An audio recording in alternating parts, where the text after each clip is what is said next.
Sejak sekolah dasar hingga sekolah menengah akhir, pendidikan kewarganegaraan seperti pelajaran wajib bagi semua siswa yang menempuh pendidikan di Negara Kesatuan Republik Indonesia.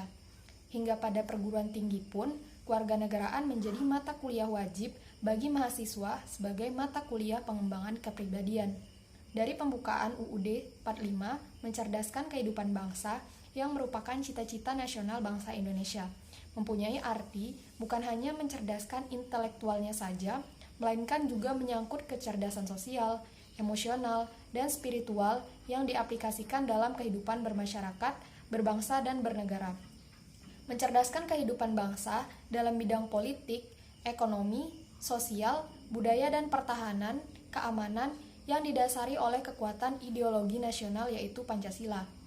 Pengajaran kewarganegaraan di Indonesia dan di negara-negara Asia pada umumnya lebih ditekankan pada aspek moral atau karakter individu, kepentingan komunal, identitas nasional, dan perspektif internasional. Hal ini cukup berbeda dengan pendidikan kewarganegaraan di Amerika dan Australia yang lebih menekankan pada pentingnya hak dan tanggung jawab individu serta sistem dan proses demokrasi, HAM, dan ekonomi pasar. Dalam realita kehidupan, pendidikan kewarganegaraan seperti hanya sebagai pendidikan formal yang ada di sekolah dan perguruan tinggi, karena bentuk aplikasi pendidikan kewarganegaraan jarang ditemui seperti sekarang ini. Sehingga banyak pola pikir, pola sikap, dan pola perilaku yang tidak mencerminkan tujuan nasional bangsa Indonesia itu sendiri, yang dicirikan dengan banyaknya penyimpangan di masyarakat. Oleh karena itu, agar fenomena tersebut tidak berkelanjutan, maka setiap warga harus sadar akan pentingnya pendidikan kewarganegaraan mulai dari usia dini hingga kapanpun. Pendidikan kewarganegaraan merupakan salah satu upaya untuk membangkitkan kembali semangat kebangsaan generasi muda, khususnya para mahasiswa, dalam menghadapi pengaruh globalisasi dan mengukuhkan kesadaran bela negara.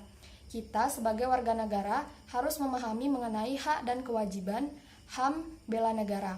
Misalnya, wujud bela negara di zaman sekarang yang berbeda dengan masa lalu. Karena di masa lalu saat negara ini dijajah, mungkin kita akan ikut membela dengan jalan berperang melawan penjajah.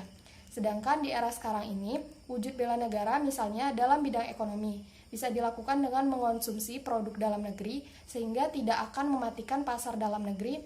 Karena dalam penilaian saya, di saat seperti ini, bangsa Indonesia dijajah dengan cara seperti itu.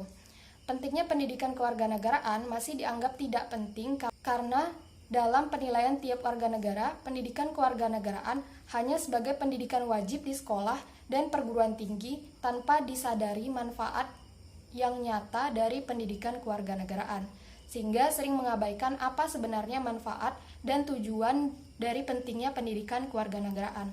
Jadi, pentingnya pendidikan kewarganegaraan yang didapatkan sejak di jenjang sekolah hingga perguruan tinggi adalah untuk menimbulkan kesadaran warga negara terhadap tujuan nasional bangsa Indonesia agar berjiwa patriotisme dan cinta tanah air.